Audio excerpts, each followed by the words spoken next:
গোটা জিরে। তেল গরম হয়ে যাওয়ার পরে দিয়ে দিচ্ছি গোটা জিরে, আদা আর রসুন কুচিয়ে কেটে নেব।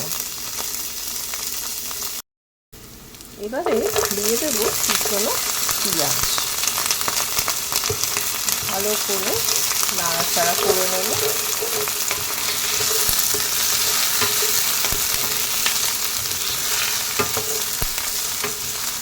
হবে না পেঁয়াজ, হালকা নাড়াচাড়া করে আমি দিয়ে দিচ্ছি ক্যাপসিকাম কুচনো।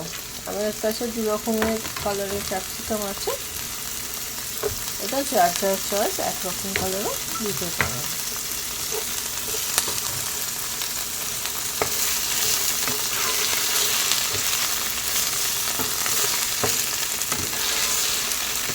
একটু নাড়াচাড়া করে আবার দিয়ে দেব পরের সবজিটা।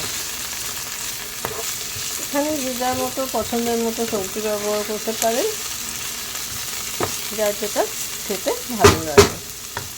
আর এখানে আমি 2 চামচ তেল ইউজ করেছি।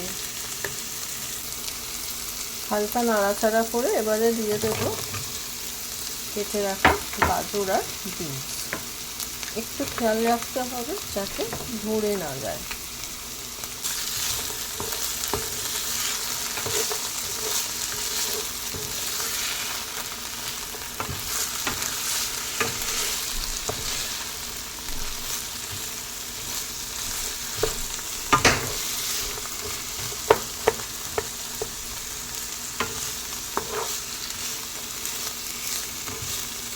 একটু হালকা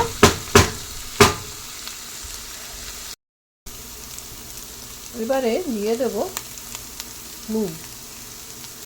একটা কথা মাথায় রাখতে হবে, আমি যেখানে সয়া সস দেব, সয়া সসের মধ্যে হালকা নুনের এফেক্ট থাকে, তাই খুব বেশি নুনও দেব না, তাহলে এতে এখানে ভাত মেশাবো, বুঝে একটু নুনটা দিতে হবে।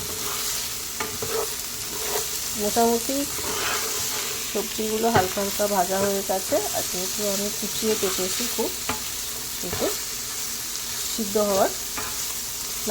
হওয়ার ভয়টা নেই। এবারে অ্যাড করে দেবো অল্প সয়া সস। এই ছিপির 8 ছিপি সয়া সস দিচ্ছি।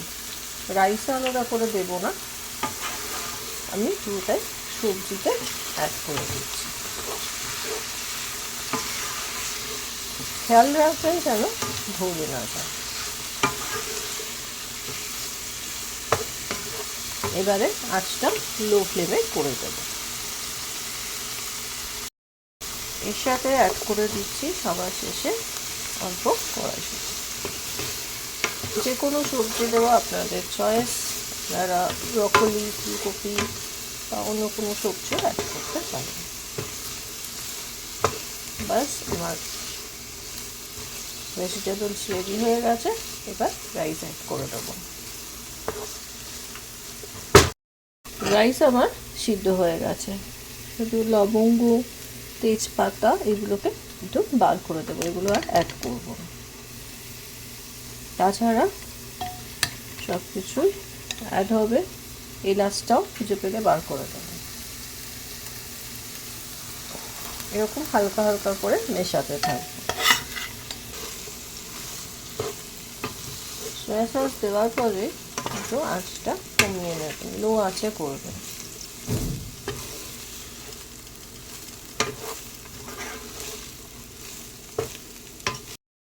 বাকি ভাতটুকু মিশিয়ে দেবেন। এবারে আমি দেব ডিম। এর মধ্যে ডিম বা চিকেন দুটোই দিতে পারেন। সে রেসিপি না হয় আমি অন্য দিন দেখাবো, আজকে এগ ফ্রাইড রাইসটাই শুধু দেখাচ্ছি। যেটা এগ চিকেন ফ্রাইড রাইস আছে সেটাও খুব সহজে করে নিতে পারেন। ব্যাস, আর গ্যাস বন্ধ করে দেওয়ার সময় আমার রাইস রেডি। আঁচ থেকে সরিয়ে রাখবেন, গ্যাস অফ থাকবে, নাহলে কিন্তু ধরে যেতে পারে, যেহেতু সয়া সসটা মিশিয়েছি। ডান। 2টো ডিম দিয়েছি, আর একটু নুন অ্যাড করলাম। ব্যাস খানিকক্ষণ লো ফ্লেমে রেখে দেবো, তারপরে হয়ে যাবে আমার ডিম ভুজিয়া। একটু গরম হলেই একটু নেড়ে দেবো, ব্যাস। আর কোনো চিন্তা নেই, ওটার মতো হয়ে যাবে। আর একটু হোক, তারপরে আমি দেখাচ্ছি।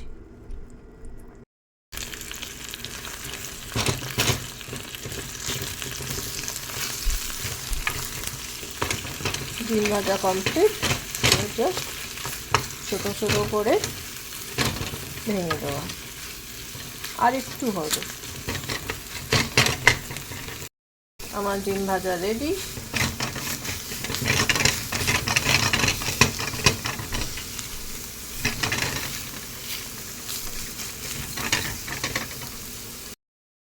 রাইসের মধ্যে এবার জাস্ট মিশিয়ে নেওয়া। তবে একটা জিনিস খেয়াল রাখবেন, বেশিক্ষণ যেন এটা লো ফ্লেমে করবেন, আর বেশিক্ষণ যেন ফ্লেমে না থাকে। সোয়া সসটা আছে তো, তাই বলছি। বাস রান্না আপনার এগ ফ্রাইড রাইস।